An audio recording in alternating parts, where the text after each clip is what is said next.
नमस्कार दोस्तों, हमारे चैनल पर आपका स्वागत है। बिना देरी किए चलिए प्रारंभ करते हैं वीडियो। भारतीय संघ का पुनर्गठन एक ऐसी कहानी है जो स्वतंत्रता के बाद भारत के मानचित्र को आकार देने वाली आकांक्षाओं और संघर्षों को दर्शाती है। संघ और उसका राज्य क्षेत्र, अनुच्छेद 1 से 4।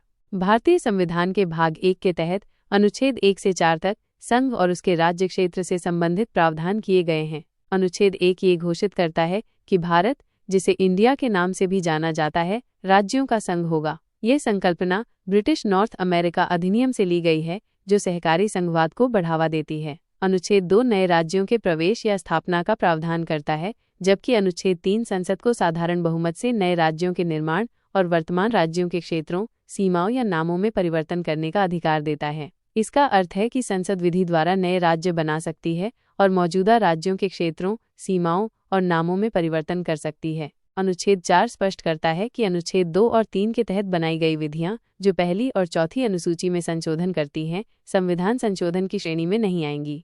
भाषाई आधार पर राज्यों के गठन की मांग। भारत में ब्रिटिश काल के दौरान भाषाई आधार पर राज्यों के गठन की प्रक्रिया 1912 में शुरू हुई, जब बिहार, उड़ीसा, अब ओडिशा और असम का गठन किया गया। कांग्रेस ने भी 1920 के नागपुर सत्र के बाद प्रांतीय कांग्रेस समितियों का गठन भाषाई आधार पर किया। स्वतंत्रता के बाद नवीन संविधान लागू होने के पश्चात देश के विभिन्न भागों में भाषा के आधार पर राज्यों के पुनर्गठन की मांग उठने लगी और कई आंदोलन भी हुए। एस.के. धर आयोग 1948 ने भाषाई आधार पर राज्यों के गठन की मांग को आधारहीन बताया। इसके बाद दिसंबर 1948 में कांग्रेस के जयपुर अधिवेशन में जेवीपी आयोग का गठन किया गया, जिसमें जवाहरलाल नेहरू, वल्लभ भाई पटेल और पट्टाभी सीतारमैया शामिल थे। इस समिति ने अप्रैल 1949 में अपनी रिपोर्ट प्रस्तुत की और भाषाई आधार पर राज्यों की मांग को 10 साल के लिए खारिज कर दिया। आंध्र प्रदेश का गठन भाषाई आधार पर पहला राज्य।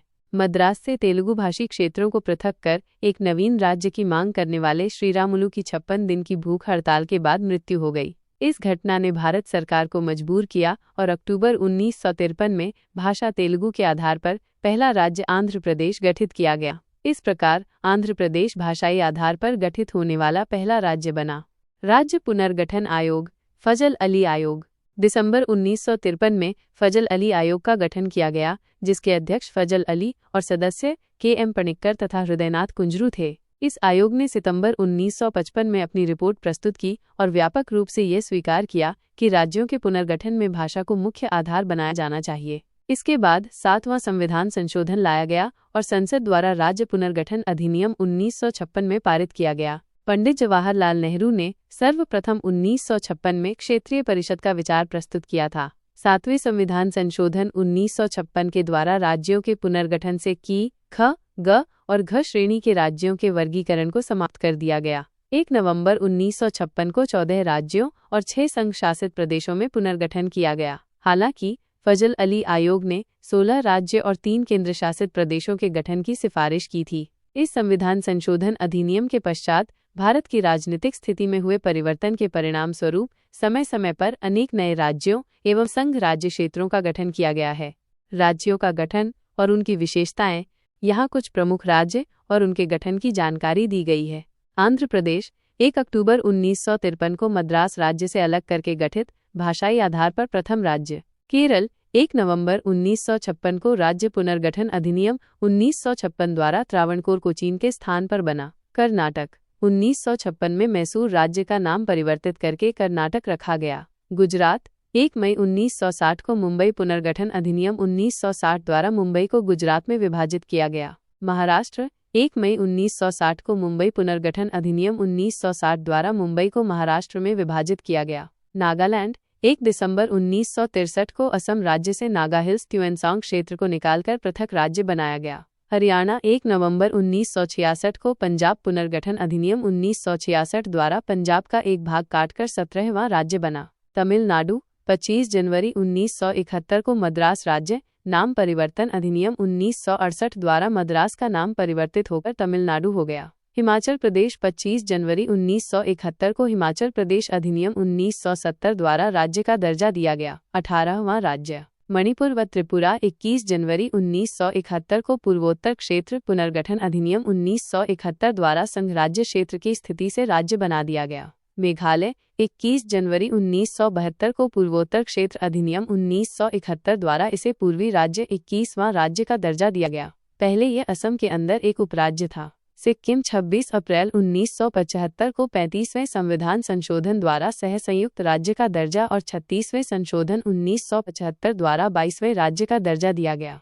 सिक्किम स्थापना दिवस 16 मई को मनाया जाता है। मिजोरम 20 फरवरी 1987 को मिजोरम राज्य अधिनियम 1986 द्वारा 23वें राज्य का दर्जा दिया गया। अरुणाचल प्रदेश 20 फरवरी 1987 को अरुणाचल प्रदेश अधिनियम 1986 द्वारा 24वें राज्य का दर्जा दिया गया। गोवा 30 मई 1987 को गोवा दमन दीव पुनर्गठन अधिनियम 1987 द्वारा गोवा को 25वें राज्य का दर्जा तथा दमन व दीव को संघ राज्य क्षेत्र बनाया गया। छत्तीसगढ़ 1 नवंबर 2000 को मध्य प्रदेश पुनर्गठन अधिनियम 2000 द्वारा गठित। उत्तराखंड 9 नवंबर 2000 को उत्तर प्रदेश पुनर्गठन अधिनियम 2000 द्वारा गठित। झारखंड 15 नवंबर 2000 को बिहार पुनर्गठन अधिनियम 2000 द्वारा गठित। तेलंगाना 2 जून 2014 को आंध्र प्रदेश राज्य पुनर्गठन अधिनियम 2014 के माध्यम से अस्तित्व में आया। विशेष राज्यों का दर्जा। कुछ राज्यों को विशेष राज्यों का दर्जा प्राप्त है, जिनमें नागालैंड 1969, हिमाचल प्रदेश 1971, त्रिपुरा 1972, मेघालय 1972, मणिपुर 1972, सिक्किम 1975, मिजोरम 1987, अरुणाचल प्रदेश 1987 और गोवा 1987 शामिल हैं। जम्मू कश्मीर राज्य के संदर्भ में विशेष प्रावधान। 5 अगस्त 2019 के जम्मू कश्मीर राज्य पुनर्गठन अधिनियम 2019 के अनुसार अनुच्छेद 370 की धारा को समाप्त कर 31 अक्टूबर 2019 को जम्मू कश्मीर और लद्दाख को 2 भागों में बांटकर केंद्र शासित प्रदेश बनाया गया। लद्दाख में लेह और कारगिल 2 जिले हैं। सर्वोच्च न्यायालय ने 11 दिसंबर 2023 को अनुच्छेद 370 को हटाने के निर्णय को बरकरार रखा है। दादरा एवं नागर हवेली और दमन दीव का विलय। 26 जनवरी 2020 को संसद द्वारा दादरा एवं नागर हवेली और दमन व दीव केंद्र शासित प्रदेशों का विलय विधेयक 2019 पारित कर दोनों को मिलाकर एक ही केंद्र शासित प्रदेश बना दिया गया। ये 26 जनवरी 2020 से प्रभावी हुआ। राष्ट्रीय एकीकरण। राष्ट्रीय एकीकरण में विभिन्न रियासतों का भारतीय संघ में विलय एक महत्वपूर्ण अध्याय है। कश्मीर का विलय। कश्मीर के हिंदू शासक हरि सिंह थे, जबकि 75% जनता मुस्लिम थी। राजा हरि सिंह भारत के प्रजातंत्र और पाकिस्तान की सांप्रदायिकता से भयभीत होकर स्वतंत्र भारत में विलय का निर्णय लेना चाहते थे। कश्मीर में शेख अब्दुल्ला भारत में विलय के पक्ष में थे। 22 अक्टूबर 1947 को पठान आदिवासी, जिनका अनौपचारिक नेतृत्व पाकिस्तान सेना कर रही थी, ने कश्मीर पर आक्रमण कर दिया। 24 अक्टूबर 1947 को महाराजा हरि सिंह ने भारत सरकार से हस्तक्षेप का आग्रह किया। 26 अक्टूबर 1947 को महाराजा हरि सिंह ने विलय के प्रस्ताव को स्वीकार कर लिया और शेख अब्दुल्ला को राज्य के प्रबंधन का नेतृत्व दिया। राज्य द्वारा निर्मित एक संविधान सभा द्वारा जम्मू और कश्मीर के लिए एक पृथक संविधान का निर्माण किया गया, जो 26 जनवरी 1957 से अस्तित्व में आया। जूनागढ़ का विलय। जूनागढ़ सौराष्ट्र के तट पर एक छोटी रियासत थी। इसके नवाब महावत खान ने 15 अगस्त 1947 को पाकिस्तान में विलय की घोषणा कर दी। हालांकि नवाब पाकिस्तान में विलय चाहते थे, लेकिन हिंदू बाहुल्य क्षेत्र की जनता भारत में विलय चाहती थी। भारत सरकार ने जनवरी 1948 में जनमत संग्रह के द्वारा जूनागढ़ का भारत में विलय कर लिया। हैदराबाद का विलय। निजाम उस्मान अली खां के शासन वाले हैदराबाद में 84% आबादी हिंदू थी। हैदराबाद के निजाम स्वतंत्र रहना चाहते थे, लेकिन यहाँ की जनता भारत में विलय चाहती थी। 13 सितंबर 1948 को भारतीय सेना ने हैदराबाद पर ऑपरेशन पोलो के तहत कार्यवाही प्रारंभ की। 17 सितंबर 1948 को हैदराबाद रियासत का भारत में विलय कर लिया गया।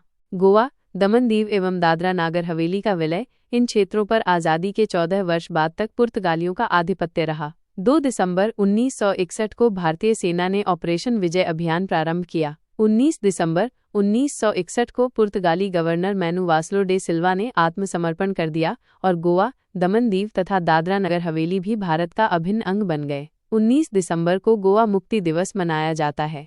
लक्षद्वीप का नामकरण। लक्षद्वीप पहले लक्काद्वीप, मिनिकोय और अमीन दीवी द्वीप समूह के नाम से जाना जाता था।